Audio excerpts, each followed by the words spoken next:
రెడ్డి గారికి hearty welcome. And తండే లాంటి block buster hit ని మాకు అందించినందుకు thank you so much and hearty congratulations అండి. అరవింద్ గారు, మీవి కృతజ్ఞతలు కాదండి, ఆశీర్వాదాలు. థ్యాంక్ యూ వెరీ మచ్ అండి.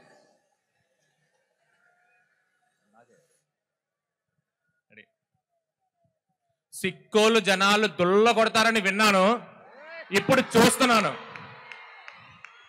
ఎస్, దీనికోసమే కథ ఇక్కడే ఈ రాజ్యంలోనే ఆజ్యం పోసుకుంది. ఉత్తరాంధ్ర మీద కథ తీస్తే ఉత్తరం, దక్షిణం, తూర్పు, పడమర అని లేకుండా మొత్తం అన్ని దిక్కులు దద్దలు వెళ్ళిపోదని ఇప్పుడు నాకు అర్థమైంది. Thank you very much. మా అసలైన ఆడియన్స్ అదిగో అక్కడున్నారు, వెనక నుంచి మొదలవుతారు, వాళ్ళు మా ఆడియన్స్. థ్యాంక్ యూ అండి, thank you very much. Lady super star, power star మా పల్లవి మేడం.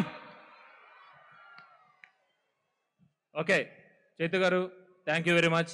నన్ను నమ్మి పల్లవి గారు ఒప్పుకుంటేనే అయిపోయిందండి సగం సినిమా.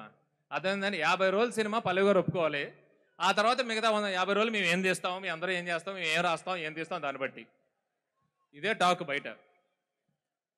ఓకే, ఎనీవే, ఇలాంటి ఆర్టిస్టులు, ఇలాంటి క్యాస్ట్, ఇలాంటి క్రూ ఉంటే ఏ టెక్నీషియన్ అయినా, ఇలాంటి వాసు గారు లాంటి ప్రొడ్యూసరు, ఇలాంటి మనిషి మా వెనకాల ఉంటే ఎవరైనా ఇలాంటి సినిమా ఇంత క్వాలిటీగా తీస్తారండి. సో ఇదంతా ఒక కొలాబరేటివ్ టీమ్ ఎఫర్ట్. నన్ను వీళ్ళందరూ ముందుండి నడిపించారు, నాకు పేరు ఇచ్చారు. థ్యాంక్ యూ వెరీ మచ్ అండి. బన్నీవాసు ఎక్కడున్నా ఇక్కడికి రావాలి. ఎక్కడ బన్నీవాసు? అయ్యా బన్నీవాసు అక్కడ ఎక్కడన్నా తప్పిపోయి ఉంటే మీరు వదిలిపెట్టండి, ఆయన్ని ఇక్కడికి పంపించండి.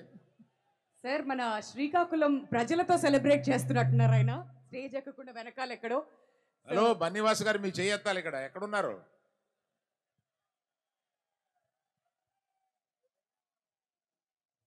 సార్, బన్నీవాసు గారు బయట ఉన్న చాలా మంది ఆడియన్స్ని లోపల తీసుకురావడానికి సర్వశక్తులు ప్రయత్నిస్తున్నారు సార్, ఆ పనిలో ఉన్నారు.